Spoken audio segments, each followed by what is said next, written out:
तो ये याद रखना, बिना मेहनत के तख्ताज नहीं मिलते।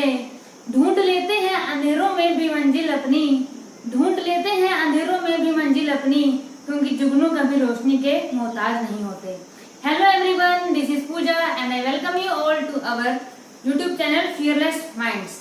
तो आज हम डिस्कस करने वाले हैं करंट अफेयर्स, जो कि 24 डेट का है। 24 जून की करंट अफेयर्स हम डिस्कस करेंगे। सबसे पहले जो हम बात करने वाले हैं वो कल से मतलब हम देख रहे हैं न्यूज में कि बहुत बड़ा इशू बना हुआ है। ठीक है, पतंजलि ने क्या कहा है, Patanjali launches an ayurvedic medicine. उन्होंने बोला है कि हमने आयुर्वेदिक मेडिसिन निकाल ली है, किसकी, कोविड-19 की। उनका ये मानना है कि कोविड-19 जो ये बीमारी चल रही है, इसकी उन्होंने वैक्सीन ढूंढ ली है। बहुत बड़ी खुशखबरी की बात है ये सबके लिए, इंडिया के लिए नहीं, सबके लिए है। मतलब देखो पूरे वर्ल्ड में बीमारी फैली हुई है। और सबसे मतलब अभी उन्होंने बोला है, बाबा रामदेव ने बोला है और पतंजलि की टीम ने बोला है कि हमने ये ऐसी मेडिसिन निकाल ली है कि जो एक हफ्ते के अंदर मतलब ये एक हफ्ते के लिए लेनी है और एक हफ्ते में जो मरीज है वो पूरी तरह ठीक हो जाएगा। लेकिन अभी आयुष मिनिस्ट्री जो है, आयुष मंत्रालय के बारे में हमने कल भी डिस्कस किया था। जिसको एक बार पता करना है कि आयुष मिनिस्ट्री क्या है, वो एक बार कल की वीडियो जरूर देख लेना। तो आयुष मिनिस्ट्री ने बाबा रामदेव को बोला है कि आप एडवर्टीजमेंट करना बंद करो, पहले हमें सारी डिटेल दीजिए अपनी मेडिसिन के बारे में कि उसके अंदर क्या क्या है और वो किस तरीके से इलाज कर पाएगी।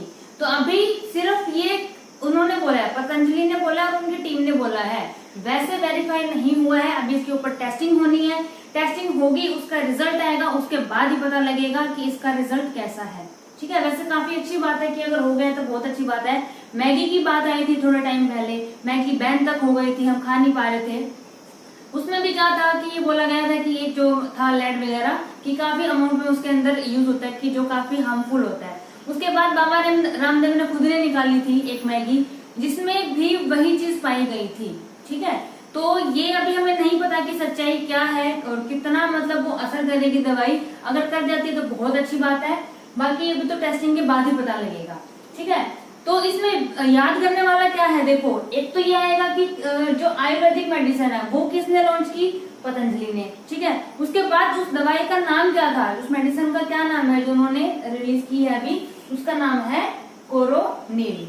ठीक है, तीसरा क्वेश्चन ये बन सकता है कि पतंजलि के सीईओ कौन है। मोस्ट इम्पोर्टेंट क्वेश्चन यहीं से बनेगा कि सीईओ कौन है, तो वो है आचार्य बालकृष्ण। ठीक है, आगे बात करते हैं, जो सुप्रीम कोर्ट है उसने अलाउ कर दिया जो जगन्नाथ रथ यात्रा है उसके लिए उन्होंने अलाउ कर दिया है। ये कल काफी न्यूज में रहा है, कल पूरा दिन। तो इसमें क्वेश्चन जो बनेगा वो ये बनेगा कि जो जगन्नाथ रथ यात्रा है, तो रथ यात्रा वो होती कहाँ है, उसका मतलब प्लेस के बारे में वो पूछेंगे। तो ये होगी उड़ीसा में, जो कि पूरी जगह है, उड़ीसा के अंदर पूरी है एक जगह का नाम, वहां होती है ये। ठीक है, अगली बात करते हैं कि जो 23 जून है, इस दिन क्या क्या सेलिब्रेट किया जाता है। तो इस दिन होता है एक तो इंटरनेशनल ओलंपिक डे। ठीक है, इंटरनेशनल ओलंपिक डे होता है, और होता है UN public service day, UN public service day, और एक होता है इंटरनेशनल विडो डे। ठीक है, तो 23 जून को 3 चीजें होती हैं। ठीक है, एक तो window day, international window day, और ये अपना इंटरनेशनल ओलंपिक डे और यूएन पब्लिक सर्विस डे। अब तीनों चीज एक ही दिन होती है, तो इसको आप याद कैसे करोगे कि ओलंपिक में काफी अच्छा कोई प्लेयर था, ठीक है, उसका सिलेक्शन हुआ पब्लिक सर्विस में। ठीक है, उसके थ्रू वो ओलंपिक में काफी अच्छा प्लेयर था, इसलिए उसके थ्रू उसका सिलेक्शन हो गया पब्लिक सर्विस में। अलग से कोटा होता है ना प्लेयर्स का, तो ये याद रख लेना, उसके थ्रू उसका सिलेक्शन हो गया। और फिर क्या हुआ, वो उसमें शहीद हो गया और उसकी वाइफ विडो हो गई। ठीक है, देखो शहीद होना भी एक अपने आप में बहुत बड़ी बात है, और आजकल हम देख रहे हैं कि कितना मतलब चाइना और इंडिया का भी चला हुआ है ये, तो मतलब काफी हिम्मत वाली चीज है वो सब मतलब सहन करना भी फैमिली के लिए। तो देखिए अगली बात हम करते हैं WWE की। WWE है वो भी एक काफी चर्चा में रहा है। क्यों रहा है, देखो इसमें क्वेश्चन क्या बनेगा। सबसे पहली बात तो ये किसके लिए है, रेसलिंग के लिए है WWE। तो एक रेसलर है अंडरटेकर, अंडरटेकर का नाम आई होप सबने सुना ही होगा। तो जो अंडरटेकर है उन्होंने क्या किया है, उन्होंने अनाउंस कर दिया रिटायरमेंट के लिए कि वो रिटायरमेंट लेंगे WWE से। तो उसमें क्वेश्चन ये बनेगा कि किसने अनाउंस किया कि वो रिटायरमेंट ले रहे हैं WWE से, तो वो अंडरटेकर आ जाएगा। उसके बाद क्वेश्चन ये बन सकता है कि WWE की फुल फॉर्म क्या है, तो वर्ल्ड रेसलिंग एंटरटेनमेंट इसकी फुल फॉर्म है। फाइन। अब अगली बात करते हैं, एक तू खेलो एक तू पढ़ो। ये एक स्कीम लॉन्च की है, एक तू खेलो एक तू पढ़ो। इसका मतलब है प्ले लिटिल स्टडी लिटिल, ठीक है, कि थोड़ा पढ़ाई उसके साथ साथ थोड़ा मतलब गेम भी हो जाएगा। तो ये जो स्कीम है किसके लिए लॉन्च हुई है, साफ पता लग रहा है कि जहाँ खेल भी होगा पढ़ाई भी होगी, तो स्टूडेंट्स के लिए लॉन्च हुई है। और क्वेश्चन ये आएगा कि लॉन्च कहाँ हुई है, कौन सी स्टेट में ये लॉन्च हुई है, तो वो है त्रिपुरा। ठीक है, तो ये है त्रिपुरा के अंदर। अब अगली बात करते हैं mission zero. Mission zero launch हुआ है मुंबई में, और किस लिए लॉन्च हुआ है, ये लॉन्च हुआ है जो कोविड-19 के पेशेंट्स हैं उनके लिए टेस्टिंग होगी 50 मोबाइल डिस्पेंसरी वैन। देखिए मोबाइल का मतलब क्या होता है, चलने वाली, जैसे हमारा मोबाइल होता है ना, जिससे हम फोन पे बात करते हैं, हम उसको मोबाइल बोलते हैं, लेकिन मोबाइल फोन होता है वो, जिसको हम साथ लेकर चल सकते हैं। ठीक है, तो जिस चीज को साथ लेकर चला जाए उसको मोबाइल बोलते हैं, जो चलती है। तो 50 मोबाइल डिस्पेंसरी वैन, डिस्पेंसरी से हम समझ गए होंगे और वैन से भी समझ गए, तो जो 50 मोबाइल डिस्पेंसरी वैन है ना, ये जाएगी टेस्टिंग के लिए। ठीक है, कोविड जो 19 के पेशेंट्स हैं उनकी टेस्टिंग करेगी कि पॉजिटिव है या नेगेटिव है। ठीक है, तो इसके लिए कहाँ लॉन्च हुई है, मुंबई में, और नाम है स्कीम का मिशन जीरो। आगे बात करते हैं 3000 करोड़ रुपीस का एलोकेशन इसमें हुआ है, कहाँ, जो ये पीएम केयर फंड है, पीएम केयर फंड के अंदर 3000 करोड़ रुपए का एलोकेट हुआ है। ये कैसे कैसे डिवाइड होगा वो 3000 करोड़, 2000 करोड़ की जो अमाउंट है, ठीक है, 2000 करोड़ की जो अमाउंट है वो दी गई है 50,000 मेड इन इंडिया वेंटिलेटर।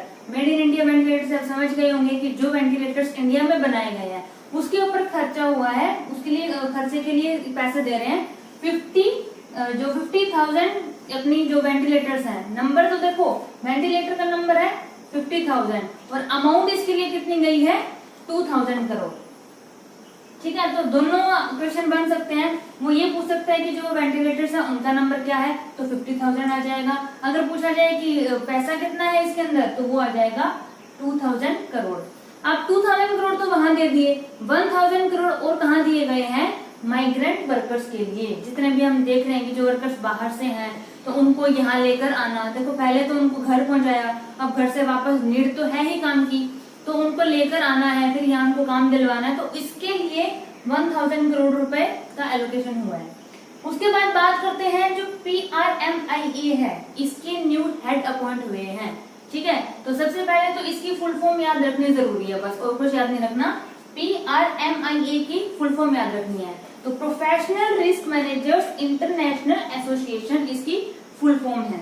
ठीक है, अब अपॉइंट हुए कौन है, नीरकर प्रधान।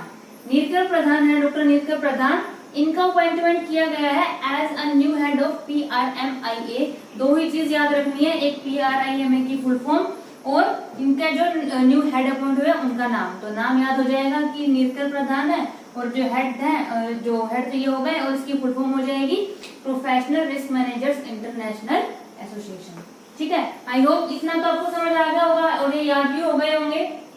अब आगे के कुछ क्वेश्चंस और भी हैं, वो मोस्ट इंपोर्टेंट रहेंगे, तो वो भी हम डिस्कस करते हैं। सो 8 क्वेश्चन हम डिस्कस कर चुके हैं, अब हम 9th क्वेश्चन डिस्कस करते हैं कि 9th क्वेश्चन क्या कहता है।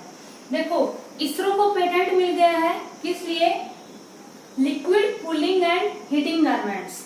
जैसे पहले इनकी जो ड्रेसिंग थी तो उसमें क्या था, जितने एस्ट्रोनॉट्स थे ये जाते थे स्पेस में, तो इनको काफी प्रॉब्लम क्रिएट हो रही थी, मतलब ज्यादा स्वेटिंग हो जाती है या कुछ भी था, एक्सवाइजेड काफी प्रॉब्लम्स थी।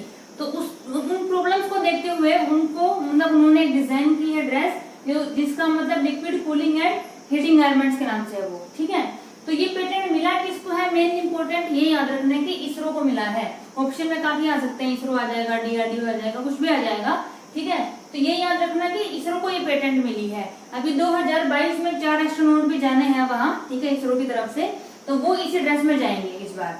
ठीक है, तो अब बात करते हैं हरसिमरत कौर बादल की। आई थिंक इनको सब जानते होंगे, ये कौन है, फूड प्रोसेसिंग मिनिस्टर है हमारे। ठीक है, तो हरसिमरत कौर बादल जो है, इन्होंने क्या लॉन्च किया है, food processing edition of exclusive investment forum. जहां भी फूड प्रोसेसिंग का जिक्र आ गया ना, बस इनका नाम याद रख लेना, हरसिमरत कौर का, ठीक है। तो क्योंकि वो क्या है, फूड प्रोसेसिंग मिनिस्टर है हमारे।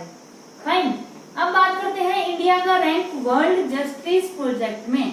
देखो इंडिया का कौन सा रैंक आया है इसमें, आप समझ तो गए होंगे कि वर्ल्ड जस्टिस प्रोजेक्ट क्या कहना चाह रहा है। जस्टिस मतलब इंडिया को मतलब कितने टाइम में मिल रहा है, कितना नहीं मिल रहा है, यहाँ जो जस्टिस हो रहा है इंडिया में, तो उसमें मतलब कौन सा रैंक है पूरे वर्ल्ड में, जहाँ मतलब जो केसेस आ रहे हैं वहां लोगों को जस्टिस मिलता है। तो इंडिया का जो है रैंक वो है 69, ठीक है। 2020 के अकॉर्डिंग इंडिया का पूरे वर्ल्ड में 69 रैंक है।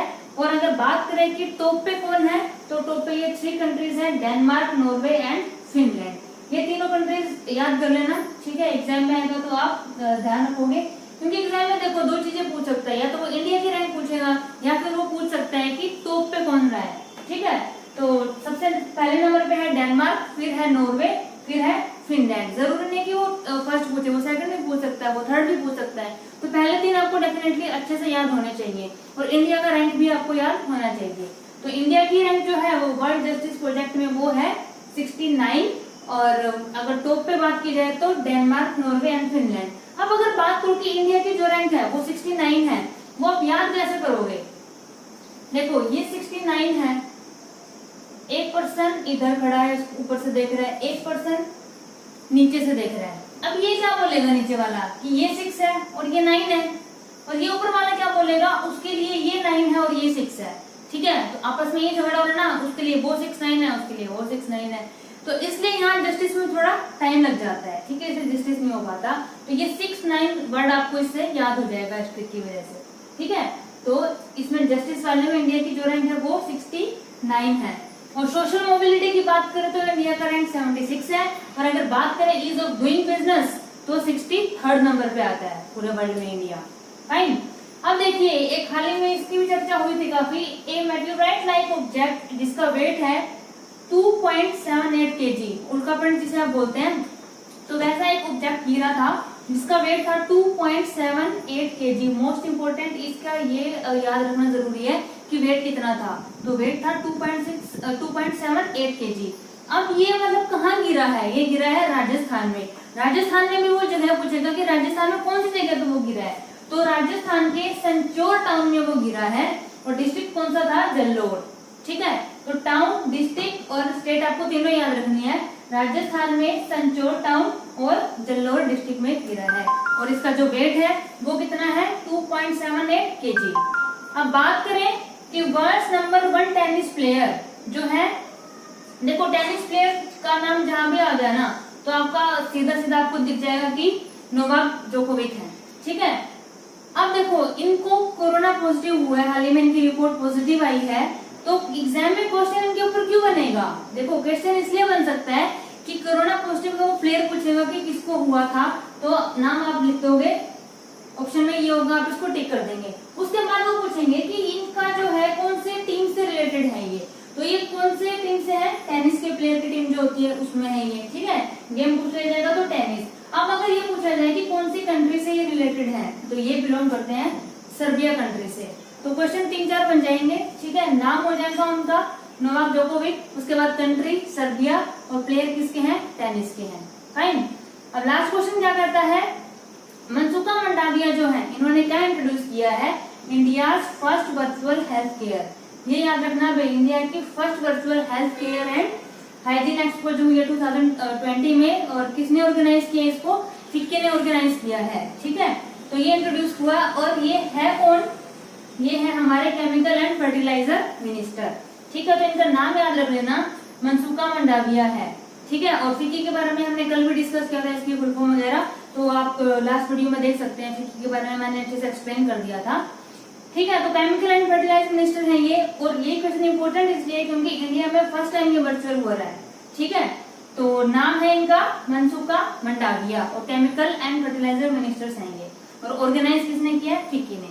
आई होप आज वाले जितने भी क्वेश्चन है आप सबको समझ आए होंगे और याद भी हो गए होंगे। और नेक्स्ट वीडियो में हम कल की जो वीडियो होगी उसमें और भी इंपॉर्टेंट क्वेश्चन डिस्कस करने वाले हैं, और जितने भी क्वेश्चन हम डिस्कस करते हैं वो सारे एग्जाम पॉइंट ऑफ व्यू से इंपॉर्टेंट है, ठीक है। तो ये मत सोचना कि इंपॉर्टेंट क्वेश्चन इनमें से कौन सा है, इंपॉर्टेंट कौन सा नहीं है। जितने भी मैं करवा रही हूँ वो इंपॉर्टेंट ही करवा रही हूँ, जो फालतू के हैं वो हम ले ही नहीं रहे। फाइन। मिलते हैं, तब तक हंसते रहिए, मुस्कुराते रहिए और देखते रहिए fearless minds. Thank you so much.